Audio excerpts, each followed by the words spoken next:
नमस्कार, कल की तैयारी में आपका स्वागत है। आइए भारतीय बाजार के लिए आपकी कल की तैयारी करवाते हैं। मैं हूं मानसी दवे।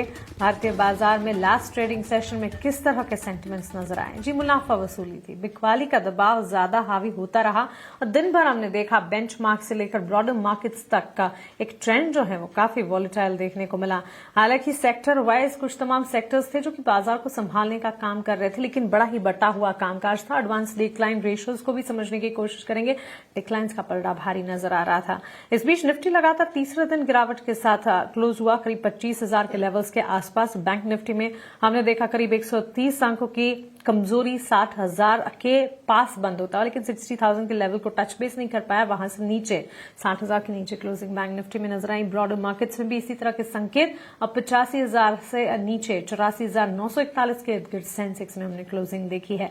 भारतीय बाजार में सेक्टर वाइज, स्टॉक वाइज अगर बाजार की चाल को समझने की कोशिश करें, ज्वेलरी काउंटर्स में काफी अच्छा एक्शन देखने को मिला। क्वार्टरली अपडेट्स टाइटन के आए, काफी अच्छे अपडेट रहे, जिसके चलते रिकॉर्ड हाई पर ये स्टॉक में हमने कामकाज देखा। इसके अलावा कल्याण ज्वेलर्स और साथ ही सेंको गोल्ड जैसे स्टॉक्स भी थे। क्वार्टरली अपडेट्स के दम पर काफी अच्छा एक्शन, मजबूती, बिजनेस डेवलपमेंट प्लान्स भी काफी अच्छे। इस बीच आईटी सेक्टर लगातार अप मूव्स हम देख रहे हैं। छोटी मझौली आईटी कंपनियां, लार्जर आईटी प्लेस में भी अच्छा खासा एक्शन। हालांकि जो न्यूज फ्लोज आ रहे हैं इन दिनों वो क्वार्टरली अपडेट्स के चलते आ रहे हैं, जैसे कि आईटीसी, टाटा टेक्नोलॉजीज। यहां पर हमने देखा टाटा टेक्नोलॉजीज में जेपी मॉर्गन की किराए आती हुई दिखी और इसी के ठीक बाद स्टॉक में मूवमेंट थी। मॉर्गन स्टैनली ने ही इंडियन होटल्स पर रेटिंग ओवरवेट से घटाकर इक्वल वेट की, जिसके चलते ये स्टॉक में एक डाउन ट्रेंड नजर आया। तो ये थी तस्वीर पूरी लास्ट ट्रेडिंग सेशन की। लेकिन यहां से आगे आने वाला ट्रेडिंग सेशन कैसा होगा, आपके लिए रणनीति क्या होनी चाहिए, इंडेक्स पर किस तरह का नजरिया आप बनाएंगे, स्टॉक वाइज मौके कहां पर है, सब कुछ आपको बताएंगे और आपके सवालों के जवाब देने की भी कोशिश होगी। सवाल पूछने का तरीका आप सब जानते हैं, लेकिन जो नए दर्शक हमारे साथ जुड़े हैं उनके लिए आपके टीवी स्क्रीन पर सोशल मीडिया हैंडल्स हमारे और साथ ही कॉन्टैक्ट डिटेल्स लगातार फ्लैश होते रहेंगे। हमें संपर्क कीजिए। मैं पूरी कोशिश करूंगी बाजार से जुड़े आपके सवालों के जवाब आपको दे पाऊं। हमारे एक्सपर्ट को हमारे साथ जोड़ लेते हैं आज के सत्र में। आपकी कल की तैयारी करवाने के लिए हमारे साथ Motilal Oswal financial services limited की assistant vice president Sneha Poddar हैं और यस सिक्योरिटीज के लक्ष्मीकांत शुक्ला भी जुड़ गए हैं। लक्ष्मीकांत जी, स्नेहा जी, बहुत शुक्रिया अपना समय देने के लिए, हमारे साथ जुड़ने के लिए।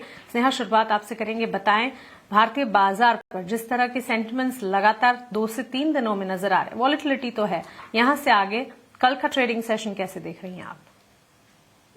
गुड आफ्टरनून मानसी जी। तो वॉलेटिलिटी डेफिनेटली है मार्केट में, बट वो वॉलेटिलिटी क्यों है वो भी समझते हैं। तो बेसिकली अगर आप देखेंगे तो सर्विसेज पीएमआई डेटा जो आई है वो 11 मंथ लो पे है, प्लस एफआईएस की कंटिन्यूअस सेलिंग चालू है एंड जो यूएस ट्रेड डील को लेके उसको भी काफी अनसर्टेनिटी मार्केट्स में है, सो एक काइंड ऑफ नर्वसनेस है।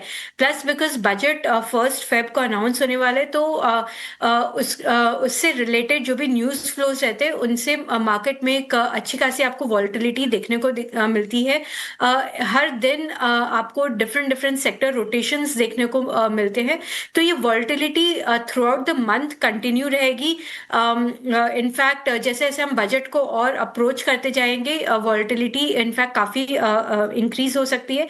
तो इसे बहुत सावधानी से नेविगेट करना पड़ेगा। कोई भी स्पेशली जो ट्रेडर्स है वो पोजीशंस को बहुत क्लोजली मॉनिटर करके एंड बहुत लंबा नहीं होल्ड करे, बिकॉज बहुत लंबे समय तक कोई भी थीम को पकड़ के मार्केट नहीं रख रहा है। बहुत क्विकली यहाँ पे थीम्स चेंज हो रही है। But investment point of view से जो इन्वेस्टर्स है, मैं उनको ये गाइड करूंगी कि वॉलेटिलिटी आपको बहुत अच्छा एक अपॉर्चुनिटी देती है नीचे के स्तरों में अच्छे क्वालिटी स्टॉक्स को ऐड करने के लिए। तो इस वॉलेटिलिटी का डेफिनेटली एक भरपूर फायदा उठाना चाहिए।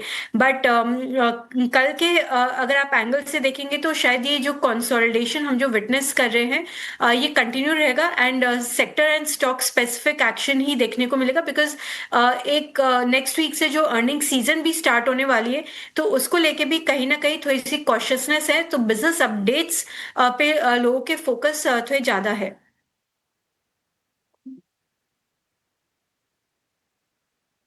एब्सोल्युटली। तो चलिए, अर्निंग सीजन से ठीक पहले कॉशियस आउटलुक जरूर रखना है, क्योंकि अर्निंग सीजन से ही पहले इस तरह की वॉलेटिलिटी भी हम देख रहे हैं और हाँ, साथ साथ क्वार्टरली अपडेट्स का सिलसिला भी चल पड़ा है।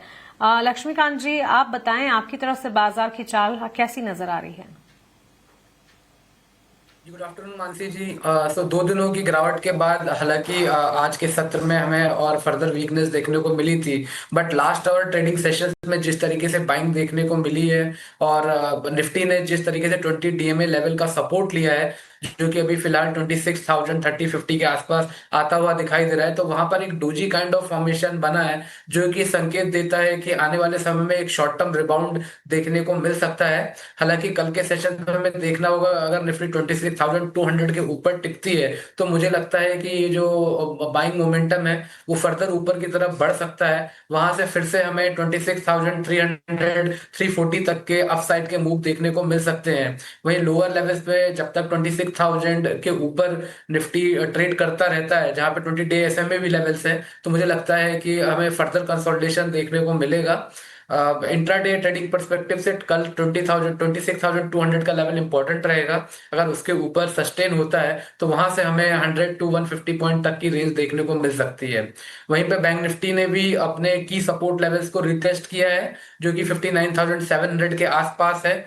और हालांकि क्लोजिंग जो है वो 60,000 लेवल के नीचे हुई है, बट मुझे लगता है कि जब तक 59,700 के लेवल इंटेक्ट होते हैं तो यहाँ पर भी एक रिबाउंड आने की एक्सपेक्टेशन है। मुझे लगता है कि यहाँ से 60,300 से लेकर 60,500 के लेवल्स कल के सेशंस में देखने को मिल सकते हैं।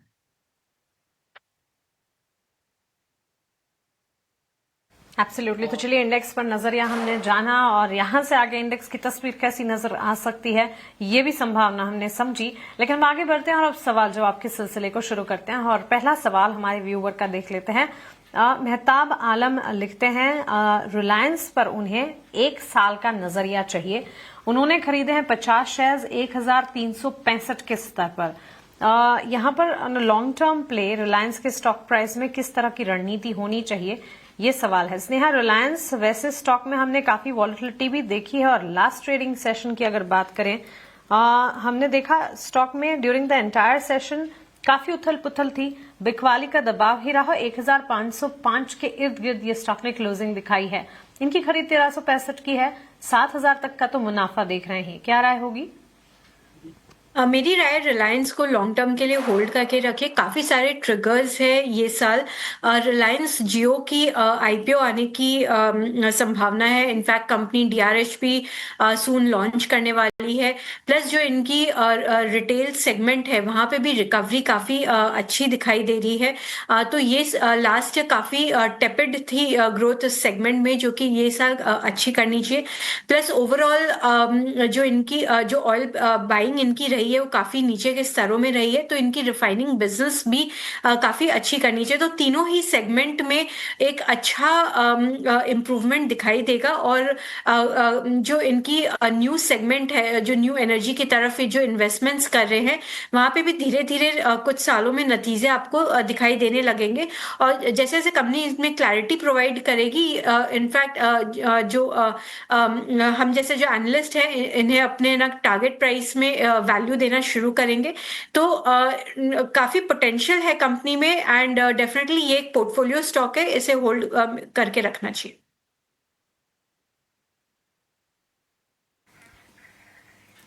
ठीक है, पोजीशन को बरकरार रखें, ये राय फिलहाल रिलायंस पर आपको मिलती हुई दिख रही है।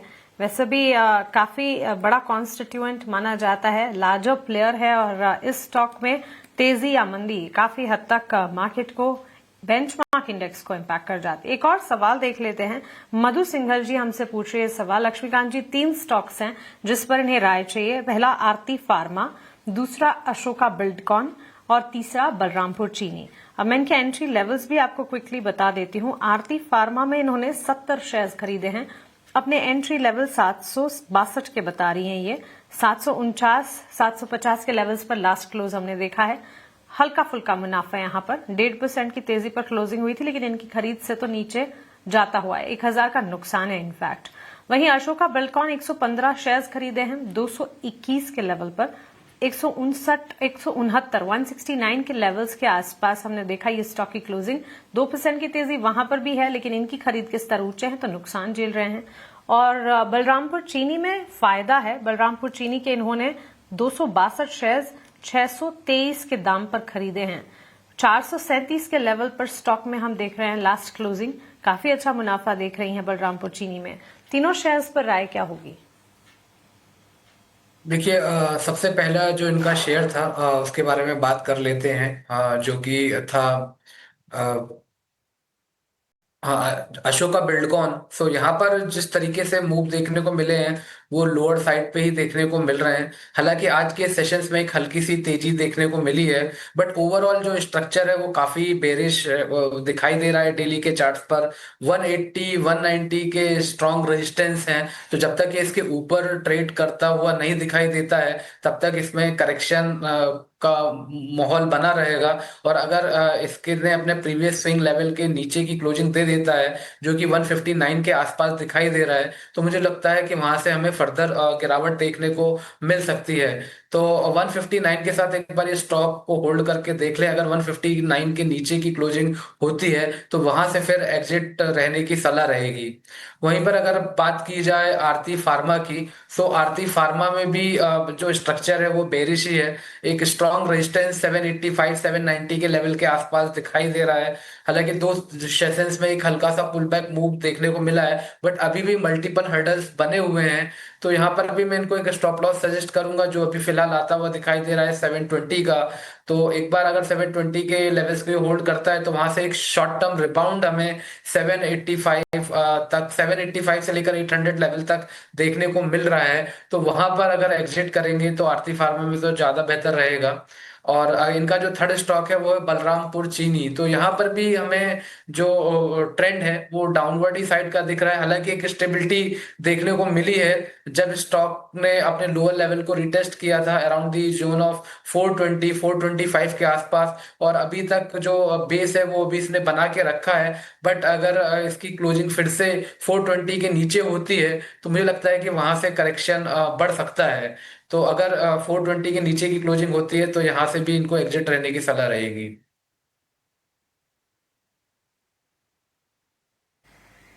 ओके, तो चलिए ये राय तीनों शेयर्स पर मधु जी आपको दी गई है।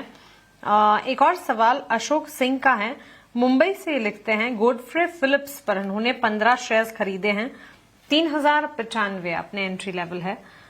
एक साल का नजरिया है, आपका ओपिनियन, आपका नजरिया, आपकी राय जानना चाहती है। स्नेहा आपसे एक टेक जानना चाहूंगी, गोडफ्रे फिलिप्स, एक तो इनकी खरीदारी के स्तर काफी ऊंचे हैं, 3000 के पार खरीदारी की इन्होंने, 2160 के स्तर पर हमने देखा गोडफ्रे फिलिप्स में लास्ट क्लोज देखने को मिला। इनफैक्ट अगर एनालिस्ट की माने तो आईटीसी गोडफ्रे फिलिप्स जैसे स्टॉक्स के लिए ये परफेक्ट लेवल है टू बाय। आप क्या कहेंगी स्नेहा?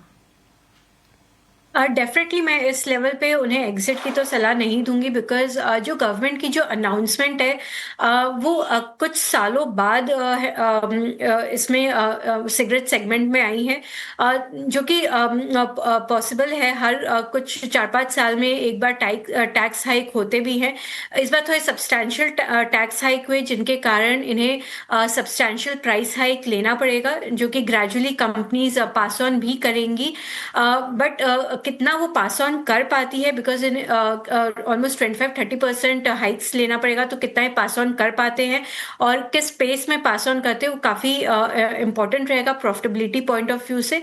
तो नियर टर्म में डेफिनेटली स्टॉक प्रेशर में जरूर रहेगा, पर ग्रेजुअली जब ये फुल पास ऑन कर देंगे तो स्टॉक बाउंस कर जाएगा। तो मेरी सलाह यही है कि ये लेवल्स में लॉस बुक करके फायदा नहीं है, कंपनी इवेंचुअली बाउंस करेगी, बट थोड़ा सा 6 मंथ्स कंपनी को टाइम देना पड़ेगा, बिकॉज जब ये प्राइस पास ऑन करते भी है तो उसका इम्पैक्ट नंबर्स पे थोड़े लैग के साथ रिफ्लेक्ट होता है। तो eventually by the end of the year इनके नंबर्स में भी वापस से सुधार देखने को मिलेगा। तो थोड़ा पेशेंटली होल्ड करिए ये लेवल्स पे। अगर एवरेज आउट करना है तो आप एवरेज आउट भी कर सकते हैं ताकि आपकी बाइंग थोड़ी सी लोअर लेवल्स की हो जाए।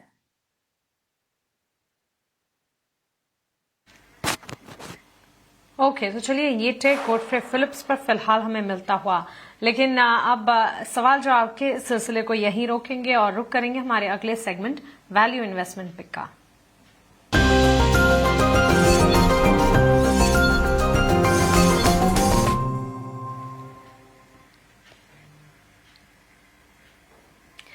लक्ष्मीकांत जी बताएं आपकी तरफ से वीआईपी शेयर्स क्या होंगे आज के?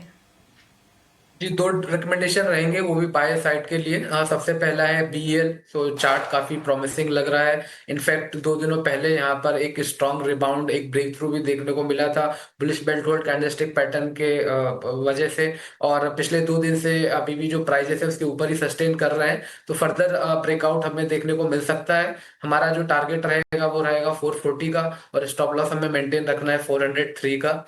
दूसरा जो स्टॉक है वो IT स्पेस से है, जो कि है TCS।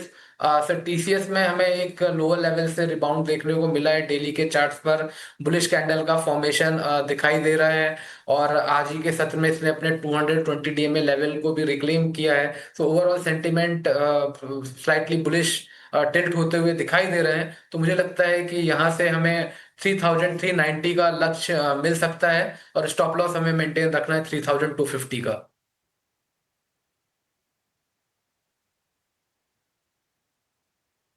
लिए ये राय वैल्यू इन्वेस्टमेंट पिक के तौर पर इस स्टॉक्स लक्ष्मीकांत जी की तरफ। स्नेहा, आप बताएं आपकी तरफ से VIP शेयर्स क्या होंगे?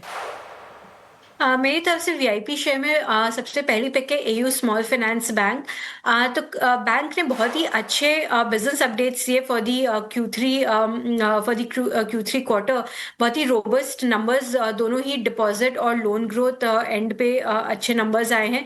प्लस अगर रीसेंट न्यूज फ्लोज आप देखें तो बैंक को RBI की जो अप्रूवल मिली थी for migrating from small finance bank to universal bank, and जो इनकी FDI लिमिट भी जो रिसेंटली बढ़ा दी गई थी।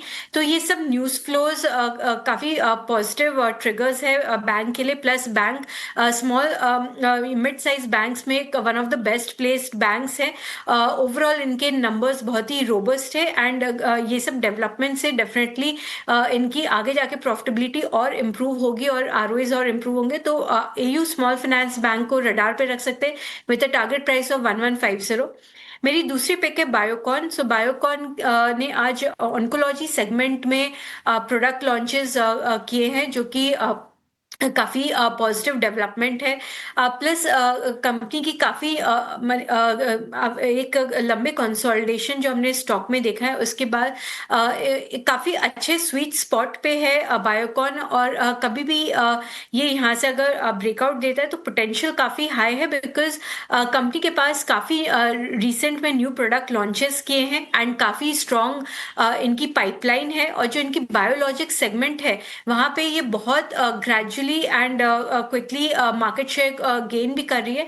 तो ट्रिगर्स काफी है, एंड सिंजीन से इन्हें एक अच्छा ऑपरेटिंग लेवरेज प्ले भी मिल रहा है।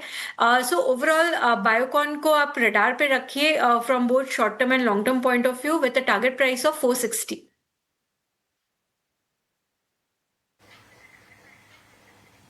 बिल्कुल स्नेहा जी, बहुत शुक्रिया आपका हमारे साथ जुड़ने के लिए, सवालों के जवाब देने के लिए, हमारे व्यूअर्स की कल की तैयारी करवाने के लिए। लक्ष्मीकांत जी, आपका भी शुक्रिया। इसी के साथ कल की तैयारी को हम यहीं समेटने जाएंगे, लेकिन ET Now स्वदेश पर खबरों का सिलसिला लगातार जारी है। आप बने रहें हमारे साथ। नमस्कार।